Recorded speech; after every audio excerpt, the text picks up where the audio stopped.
Hello everybody, it's Brian for GadgetUnit.com, and in this video I'll be taking a look at the HTC Bolt. This is a $600 smartphone that's available exclusively on Sprint in the United States. It's available in two different colors, black and white, and I would like to thank HTC for sending this over to me for review. So I think it's worth mentioning that at $600 this phone is a tad overpriced, but more on that towards the end of the video.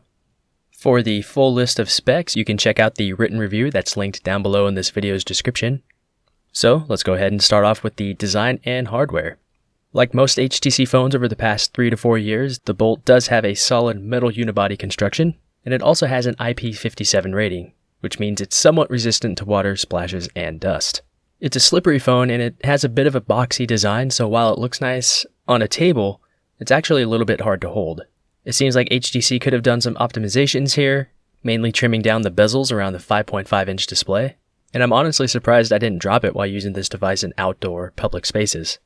On the right side we do have a volume rocker as well as a textured power button. All three buttons are easy to find, and I never found myself accidentally pressing the wrong button. On the opposite side you have two trays, one for the micro SD card and one for the nano SIM tray. Moving to the bottom you have the speaker cutouts, the USB Type-C port, and a bottom microphone. There's nothing along the top except for a strip of material that I believe is used for the antenna system. So with that being said, there's no 3.5mm headset jack here. More on audio in a little bit. On the front, you'll find the 8-megapixel front-facing camera, earpiece, LED indicator, various sensors, and the front microphone pinhole. Below all that is the 5.5-inch 1440 by 2560 Super LCD3 display with Gorilla Glass 5. And finally, below the screen, we have the touch-sensitive navigational buttons, as well as the touch-sensitive home button, which doubles as a fingerprint sensor. The fingerprint sensor is one of my favorite features of the device because it acts as a home button, so even the slightest of touches on the button will take you back to your home screen. The fingerprint sensor itself has worked very quickly, and it has always been reliable. Accuracy seems to be its strong point, much like on the HTC A9 that I reviewed earlier this year. You can also turn the screen on using this sensor, or you can double tap on the screen to turn it on, and while you're still at the lock screen, you can double tap again to turn it back off. That feature worked fast and reliable as well. Lastly, moving on to the back, you'll find the rear microphone pinhole, the dual LED flash, 16-megapixel rear-facing camera, some HTC branding, some industry standard antenna lines, and that's about it. The back is fairly clean and it looks good.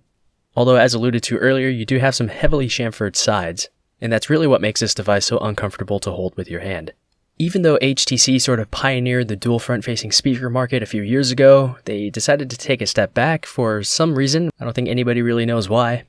So with the HTC Bolt, you just have a single downward-firing speaker. The front earpiece does not act as a speaker, like the HTC 10, but with my usage with that device, that proved to be a bad experience anyway because the volume levels and quality between the bottom-firing speaker and the front earpiece varied so much to where it was just an odd experience. So back to the Bolt, the bottom firing speaker honestly is not that great as some other devices.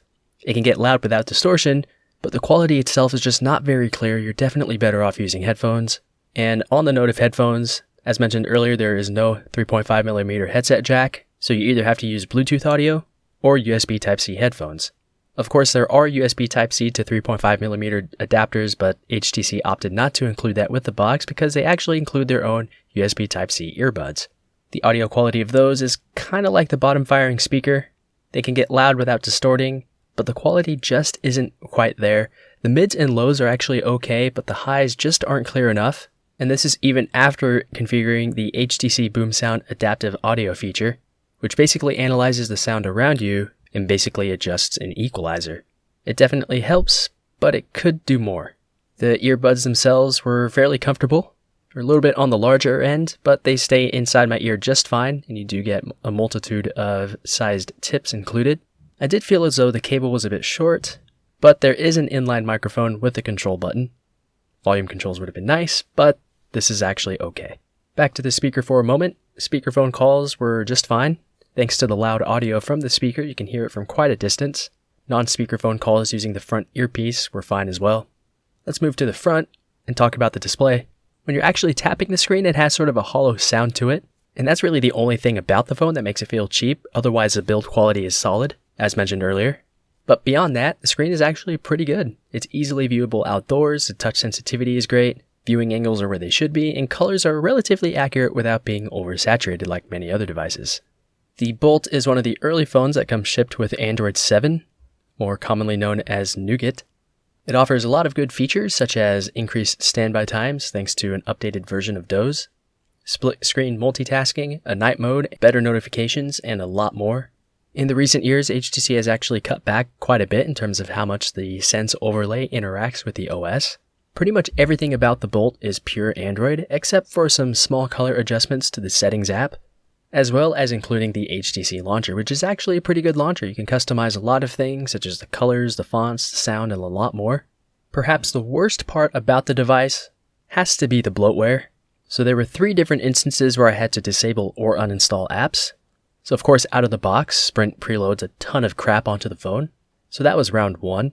Round 2 was when an unremovable app that you cannot disable, called Sprint Hub, decided to install a number of other apps using the cellular connection. So if you don't have unlimited data, this was kind of odd. Some of these apps included things like AAA, Under Armour, Uber, and more. And it did this automatically without even asking me to do anything. Fortunately, those apps could be uninstalled completely, not just disabled. So that was round 2. Now round 3 came when I had to install an HTC audio update. After it installed, everything that I had disabled from round 1 re-enabled themselves. I've never used an Android device over the years that was this bad when it comes to bloatware. I mean, the fact that everything turned itself back on after I turned everything off was a terrible experience, especially considering it did take a while to figure out what I wanted to disable. I almost came to the point where I just wanted to reset this thing and put it back in the box and send the review unit back. But after round 3, it turns out that once you get through those steps, everything is actually pretty good. Like I mentioned earlier, everything is basically stock Nougat.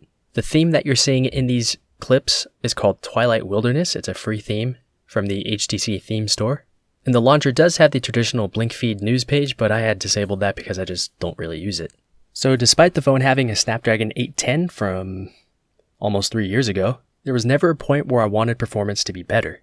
Launching apps was incredibly fast, the entire OS is buttery smooth, and games played just fine. And unless you actually did a side-by-side comparison with the 810 and a more powerful and newer 821, I don't think you would actually be able to tell the difference. This phone does have 3 gigs of RAM instead of 4, but unless you're constantly switching between very resource-intensive apps, I don't think this should be an issue. It definitely wasn't a problem for me. The phone will get a little bit warm when you're quick charging or when you're playing games, but otherwise it's not really anything out of the ordinary. Now the Bolt name sort of suggests speed, so it was a little bit disappointing to see them use just 3 gigs of RAM instead of 4 or even 6, and the use of the 810 instead of something newer. The USB Type-C port only has data transfers at up to USB 2.0 speeds, instead of 3.0 or even 3.1. So you would think that, given the name, they would have chose a higher standard, but I don't really know if people transfer content regularly that much anyway. So unless you're transferring large files on a regular basis, this probably isn't a concern. Battery life was actually pretty good as well, so my benchmark is a phone simply getting through the entire day with some leftover, and the HTC Bolt's 3200 mAh battery handled that just fine. So usage typically consisted of LTE and Wi-Fi web browsing, social media and email checks, basic app use, all at different brightness settings throughout the day. Even if the battery is low, thanks to Quick Charge 2.0, you can quickly charge the device back up. So from empty to full, it should take about 90 minutes. One time I had it plugged in for just 15 minutes and it went up by 21%, which was quite good. Thankfully, HTC does include a Quick Charge 2.0 compatible wall charger. Of course, with any device, if you absolutely wanted to drain it quickly, you could probably do so within a couple hours, but that's pretty par for the course. Call quality was just fine and I never had an issue with text messages. But in San Antonio, Texas, where I tested this, Sprint's LTE network is very bad. Cell site density is very weak, so because you have more people connected to the same cell, speeds were actually really bad most of the time. I think in every area I tested, except for one, my personal T-Mobile device was dramatically faster, at least 10 times faster in most locations. Even though some of these speeds that you see in the screenshot are still above 1 megabit per second, there were still plenty of issues. It just seemed like the flow of data wasn't consistent enough and it would often time out. There were even some cases where the narrow 3G CDMA network was actually faster. So even though all of the above can be said for any network, it was far more of an issue on Sprint, and I've never really experienced anything like this on any of the other 3 networks. Of course, your mileage may vary. Sprint might be very fast for you where you live and where you frequent the most, but where I am most of the time, it's definitely not an option. Fortunately, the camera quality is actually not that bad. Its low light performance isn't on par with the likes of Samsung or LG, which is a little bit disappointing given the Bolt's $600 price tag. The photos and videos in most situations looked pretty good. 4K videos looked pretty good as well. There's no option to record at 60 frames per second under any resolution, though you can record 720p videos at 120 frames per second for good slow-mo videos. Furthermore, you can actually record videos with lossless FLAC audio. There's also optical image stabilization for the rear-facing camera for clearer photos and smoother video, even at 4K. With Nougat's camera app, you can adjust many different options such as white balance and exposure for those who wish to do so. The only real issue I had is when you tap to set the focus and exposure, it'll often make the scenes either too dark or far too bright. And you should be able to see that in some of the sample photos now. If you look away from your subject, then move back to what you actually want to take a photo of so that the camera adjusts everything automatically, that's when exposure is actually fairly spot on. But then you have the issue with focusing because unless you actually tap on exactly what you want, it may not be focused in on your subject.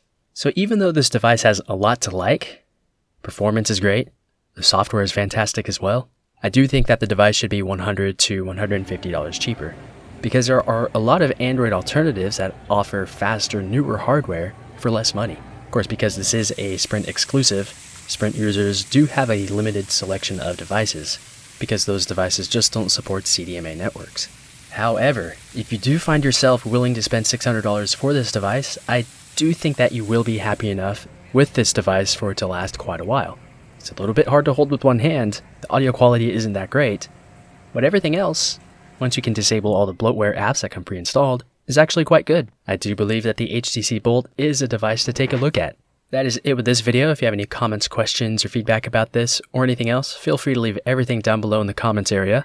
But that's it with the video. So thanks a lot for watching, and I'll see you all in the next video.